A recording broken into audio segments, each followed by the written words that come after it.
Now that we know how to create assignments, we're going to look at how to pull the reports so we can analyze our data and it can inform our instruction. So I'm going to click here on reports. Up here, if you click on the reports tab, you'll see the different kinds of reports. There's assessments, standards, quick reports. We are going to use the quick reports. When I pull a quick report,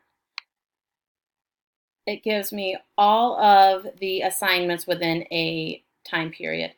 I can click the calendar icon up here and change the time period. You can do it however you want, whichever time period you want.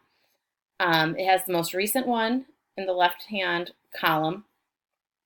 Okay, so if I click on a student, it's going to give me that student's assignments. And right here, I can look at this one assignment, adding and subtracting fractions assessment, and it's showing me this student got an 82%. If I look down here, I can see all of the questions the student got right, partially right, or wrong. Then I can also look here at student progress.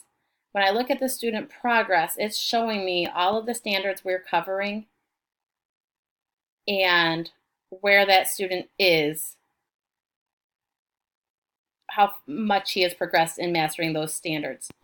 You can also, not only by student, but if I go back and I look at my class, look at what standards the class has mastered and which ones they are struggling with and need more work on. So if I look here, 0% have mastered 5.nf.b.4. So that would mean I really need to teach that, or maybe that's something I just haven't taught yet. Okay.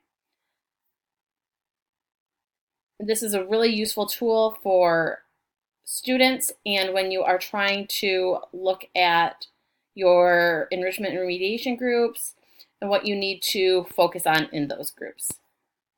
If I go back to where all the assignments are and I click on the assignments, it will give me the assignment details so I can see the question number and the standard for each question and whether or not the student got it right or wrong.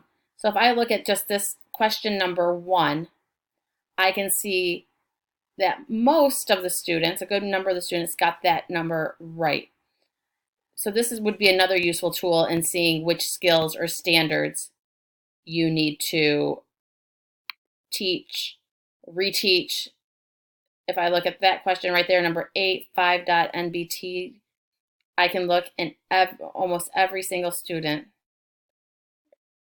got it right. So this is really good for analyzing data and being able to see what you need to work on with your students.